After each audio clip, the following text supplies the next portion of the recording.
The sun hung low over the worn-down auction yard, casting a golden haze over the dust and rust. Flies buzzed lazily in the thick air, and the scent of manure mixed with sweat and stale coffee. The auctioneer's voice barked over a crackling speaker, his drawl as dry as the heat itself.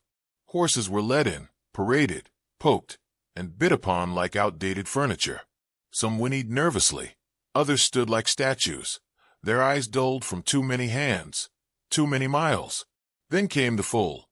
She was barely more than skin and bone, ribs showing under her patchy cream coat. Her legs wobbled as if they barely knew the ground. A torn red halter looped loosely around her head, but what caught everyone's attention wasn't her fragility. It was her eyes, or rather, the absence in them. Cloudy, vacant, unfocused. Blind. The handler tugged impatiently at her lead, causing her to stumble. She nearly fell, and a ripple of mocking laughter echoed from the crowd. "Look at that," someone chuckled. "Didn't know they auction off ghosts now." "Blind as a bat," another jeered. "She'll end up glue before nightfall."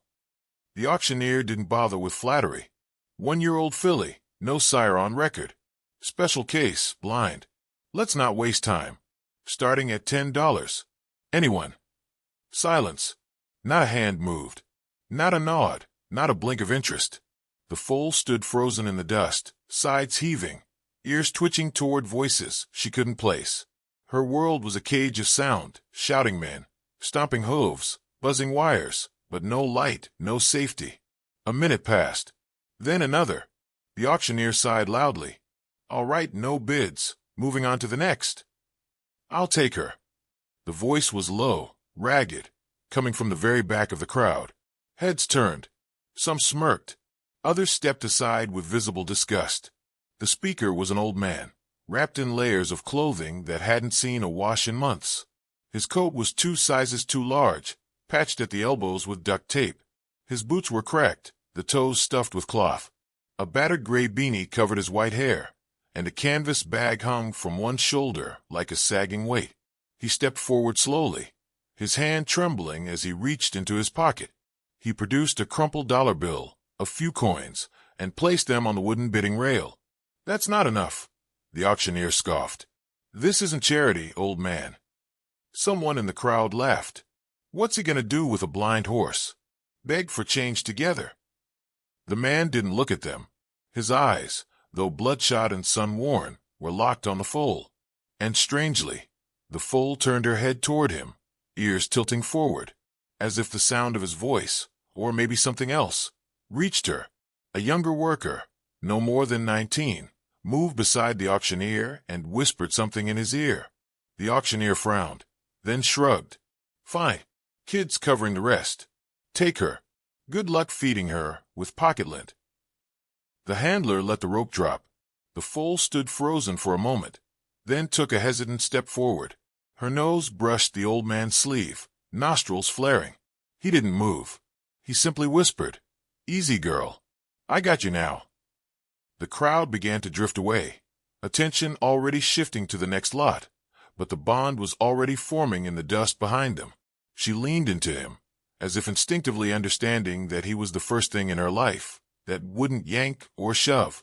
He let her lean, allowing her small weight to press against his side. His hand rose slowly, brushing the ridge of her spine. With painful slowness, he led her away from the arena. She stumbled, nearly fell, but he waited patiently. When she veered too far left, he clicked his tongue softly and guided her back with the lightest touch. It was like watching 2 broken things hold each other up, one walking without sight, the other without purpose. He didn't say much as they walked the long road out of town. The sun dipped lower behind them, and the wind picked up the dry scent of evening. They passed closed shops, rusting fences, a field with no crops. Occasionally, he muttered words, soft things, almost songs, to soothe her when she hesitated. Behind the feed store, down a narrow gravel path, sat an old rail barn. Half the roof was gone, and weeds pushed through the wooden floor. But the walls still stood, and it was dry, and no one would chase them out. He led her inside, and found a patch of shadowed ground where the wind didn't reach. There, he laid out an old blanket, folded a feed sack for her head, and gently coaxed her to lie down. She hesitated. Her knees buckled once, twice, but eventually she sank to the ground. He sat beside her, cross-legged, watching her chest rise and fall. "You don't know me," he said after a long silence, voice barely audible over the creaking rafters. "But I know you." He pulled from his bag a cracked harmonica. It gleamed faintly, despite its age. He held it up to the light coming through a hole in the roof, then played a soft, wavering note. The foal's ears perked. Her head lifted. Another note, then another, forming the fragments of a lullaby. As he played, her body relaxed. The tremble in her legs ceased. Her ears twitched toward the music, as if following breadcrumbs in the dark. Outside, the night fell without fanfare. The world forgot about them. But inside that barn, a man no one saw and a foal no one wanted were becoming something quietly extraordinary. And somewhere, deep in the darkness, she began to trust. Morning light filtered through the broken slats of the barn's walls, cutting pale lines across the dusty floor. The old man stirred from his makeshift bed, a stack of burlap sacks arranged near the foal, who still lay curled like a question mark, her chest rising and falling with slow, cautious rhythm. She hadn't cried out in the night, nor panicked, just listened, occasionally lifting her head toward the soft wheeze of his breathing or the creak of his joints. When he turned, he moved slowly, careful not to startle her. His knees popped as he stood, and he let out a sigh, the kind born from years of sleeping on cold ground. He rubbed the stiffness from his back, then crossed the barn to a tin pail near the door. Rainwater had gathered overnight, barely enough to drink, but it was something. He poured some into a cracked plastic bowl and nudged it toward her. She didn't move. He crouched beside her, speaking gently. "Hey now, I know you're scared. Can't see what's coming, can you?" His voice was coarse, but carried warmth, the tone of a man who once knew how to be patient. "But I won't let nothing hurt you. Not anymore." She twitched her ears toward him. Tentatively, she lifted her head, smelling the water. Her muzzle bumped the rim of the bowl, and she drank. The old man smiled faintly. "That's my girl." He sat beside her as she drank, absent-mindedly twisting a frayed thread from the sleeve of his coat. His eyes lingered on her closed ones. In them, he saw pieces of himself, lost, discarded, unseen by a world too fast and too cruel. He hadn't chosen her because he saw potential. He chose her because he recognized the same ache. She needed a name.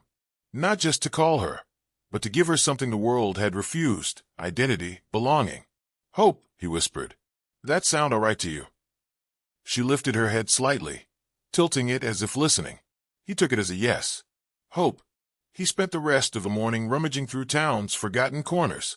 Dumpsters behind the diner, a back alley behind the hardware store where a grocer sometimes left bruised apples or discarded bread. He returned with 2 shriveled carrots and half a loaf of stale bread. Not much, but enough to keep them going. Enough to keep her standing. By the time the sun reached its peak, he had begun the first lesson. He tied a small tin bell to his belt and walked slowly across the barn. Hope stood nervously, nostrils flaring, uncertain. Her legs trembled. Her ears flicked in every direction. He didn't force her. He just walked, speaking softly, letting the sound of his steps and the bell lead the way. "Right here, girl. Just follow my voice. You don't need to rush." At first, she froze. But then one step. Then another. She walked, bumping lightly into walls, pausing, then correcting. He didn't cheer. He didn't clap. He waited until she touched his coat with her nose, then scratched behind her ear and whispered, "Good job." They practiced again that evening. Then again the next morning. It became their rhythm. Slowly, painfully, beautifully. Hope began to understand that even in darkness, there could be guidance. A week passed before anyone else noticed. Emily was 12 years old and had a habit of wandering. Her parents, too busy arguing most days to track her, assumed she was at a friend's house. She wasn't. She was behind the feed store, collecting wildflowers and pretending she was a veterinarian. That's when she heard the bell. Curious, she crept through the trees and weeds until the old barn came into view. She peeked through a broken board and gasped softly. Inside stood the blind foal, her head tilted slightly, ears perked as she walked slowly across the barn toward the sound of a bell. The man guided her with a calm authority, never yelling, never forcing. Just steady, soft-spoken steps and the occasional kind word. Emily didn't speak. She didn't dare interrupt. She came back the next day. Then the next. Always hidden, always silent.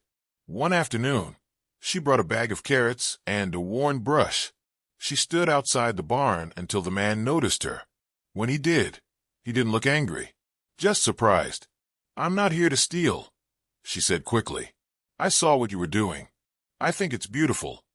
He studied her, then nodded slowly. "You can come in if you're quiet." She stepped inside like someone entering a church. Hope turned toward her immediately, sensing the new presence. Emily approached gently, holding out a carrot. The foal sniffed, uncertain, then took it from her palm. "She's really blind?" Emily asked. The man nodded. "Born that way, I reckon. But it don't mean she can't live." Emily watched Hope for a moment, then turned back to him. "What's her name?" "Hope." She smiled. "That's perfect." Over the next few days, Emily returned with apples, brushes, and questions. She asked about training, about blindness, about horses in general. The man answered in pieces, slowly opening up like an old gate long rusted shut. He didn't tell her everything, but enough to suggest there was a time when his life looked very different.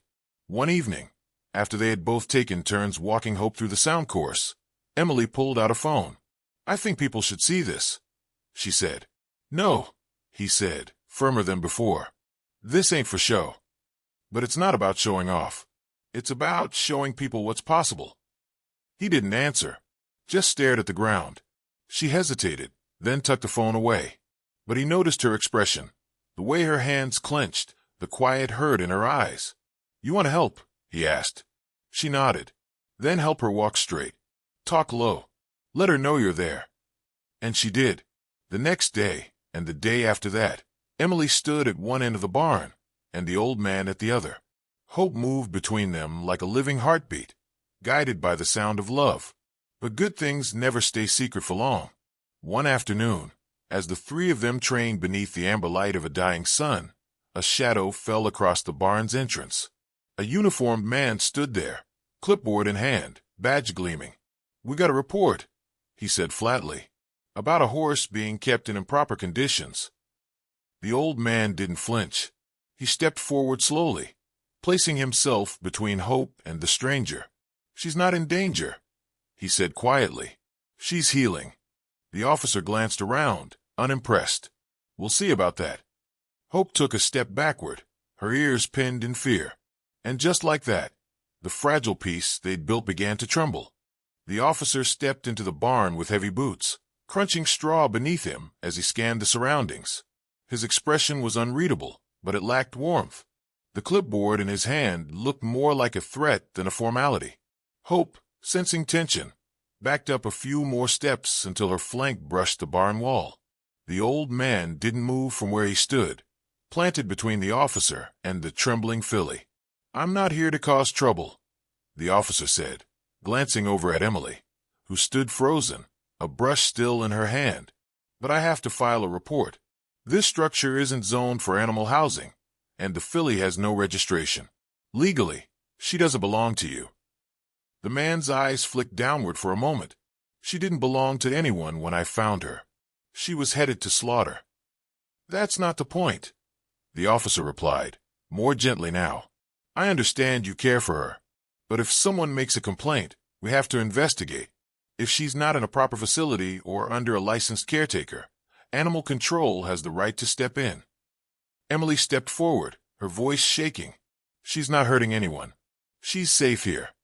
The officer looked at the girl, and something shifted in his demeanor. He sighed, lowering his clipboard. "I'll be back in a few days for a follow-up. I suggest you figure out a plan before then. Papers, permits, something. Otherwise, she'll be taken." With that, he left. The barn door creaked closed behind him. Silence hung like a noose in the air. The old man turned away, his hand shaking slightly. He sat down beside Hope and rested his palm on her shoulder. She leaned into him without hesitation, breathing in his scent like it was the only thing keeping her grounded.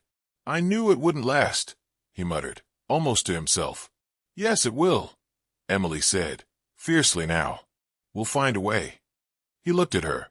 Her eyes held none of the pity he'd grown used to over the years, only determination. She didn't see him as a homeless old man or a charity case. She saw him as Hope's guardian, her teacher, someone who mattered. The next morning, training resumed as if nothing had happened. But now, urgency pressed in like a second skin. The man pulled out ropes, empty cans, old soda bottles, anything that made sound. He strung them across the barn, turning it into a labyrinth of noises and textures. Each day, Hope learned a little more. Step by step, she began trusting her ears, her nose, the subtle vibrations in the ground. He taught her to stop at a whistle, to turn on a soft clap, to step sideways with a gentle hum. Emily was there for every lesson. She recorded short videos on her phone, just seconds at first. Hope walking toward the sound of a bell. Hope stopping at his voice. Hope nuzzling the girl's shoulder, gentle and calm. The videos began to spread. It started small. Emily's cousin shared one on a horse lover's Facebook page. Then a local reporter saw it and posted an article. Then someone from a popular animal welfare account reposted it with the caption, *blind foal trained by a homeless man, proof that love sees without eyes. Within a week, the world knew Hope. Donations trickled in. Then they poured. Hay, feed, and new water trough.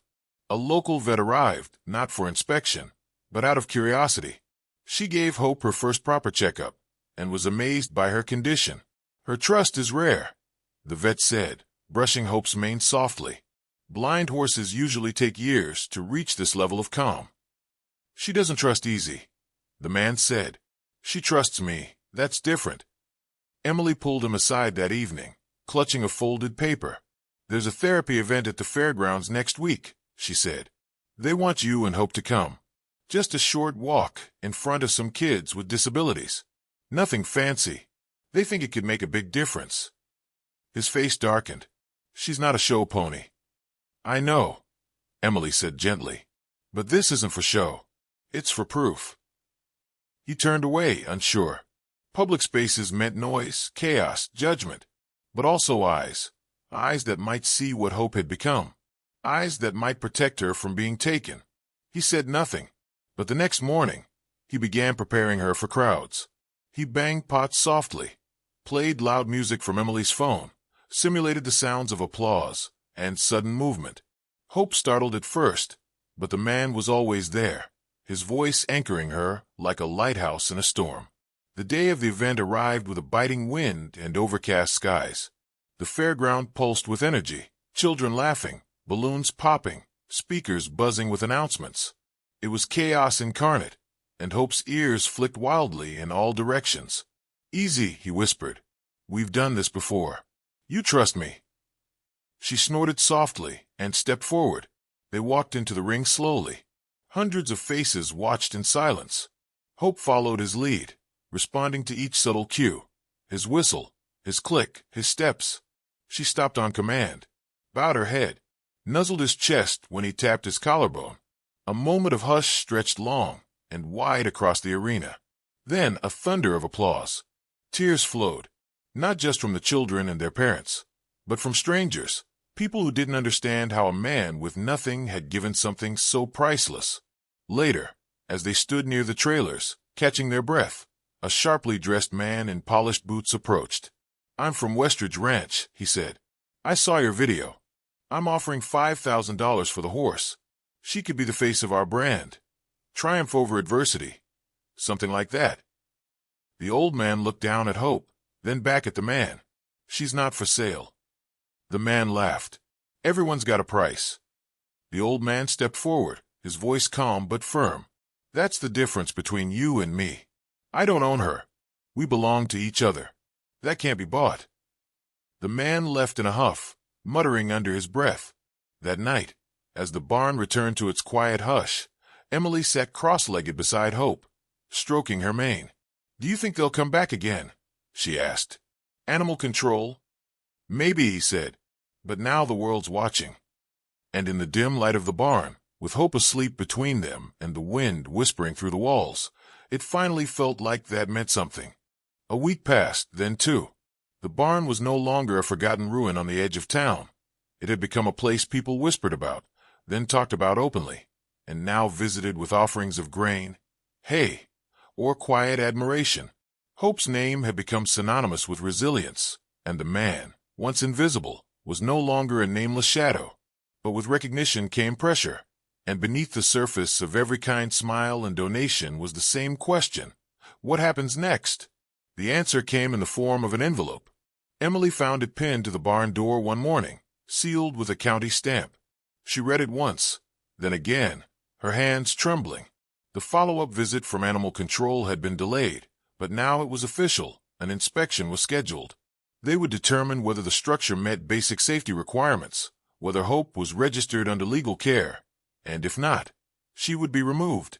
She showed the letter to the old man as he sat on an overturned bucket, gently wrapping a new bell around Hope's halter. He read it without blinking. "I figured they'd come back," he said quietly. "Can we stop it?" Emily asked. "There has to be a way." He said nothing at first. Then he stood, walked to the far wall, and looked at the thin slats of sunlight piercing the cracks in the wood. "They still see me the same way. Doesn't matter what we've done. They see an old bum with no address and a horse that shouldn't exist."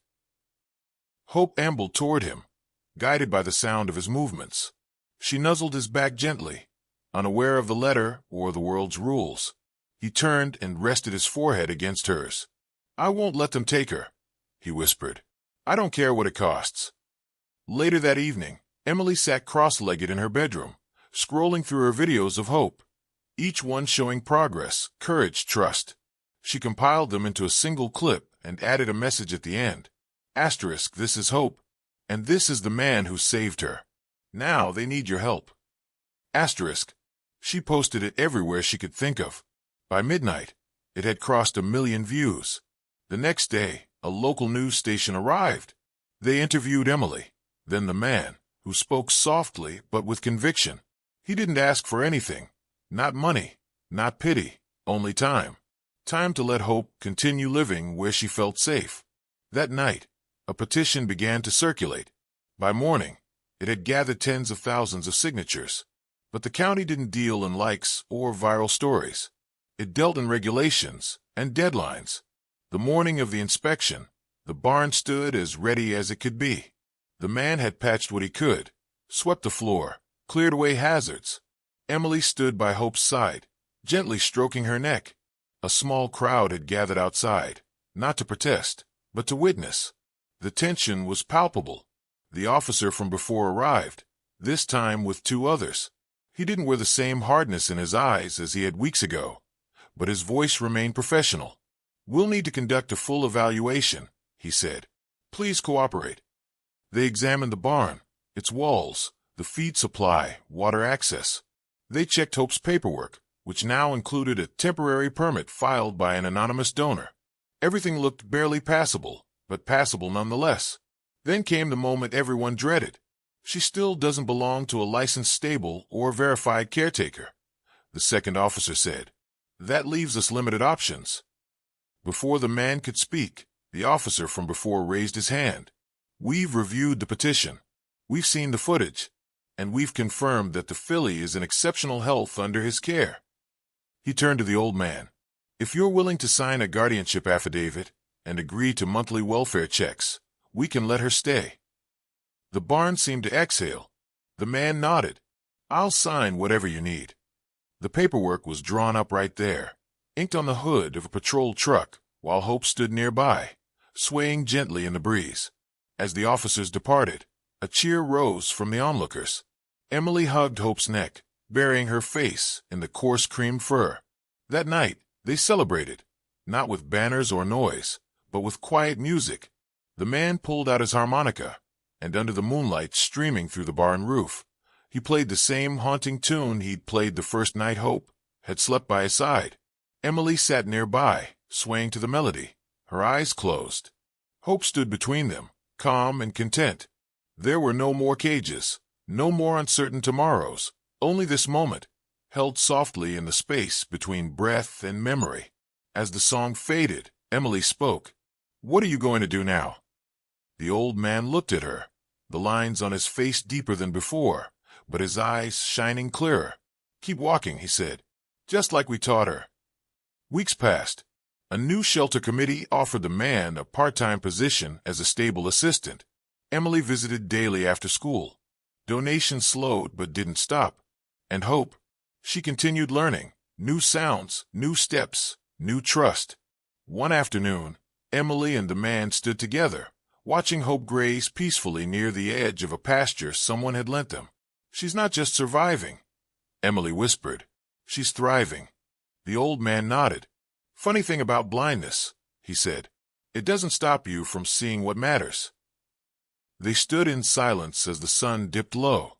The sky behind Hope painted in amber and rose. The wind was gentle, the moment sacred. And somewhere out there, far beyond the barn, the petitions, the headlines, was a world that had forgotten how to see worth in the broken. But not here. Not anymore. Because here stood a blind foal, unwanted and mocked. And beside her, a man the world once cast aside. Together, they had not only endured, they had changed everything. And if their story touched your heart, please consider subscribing.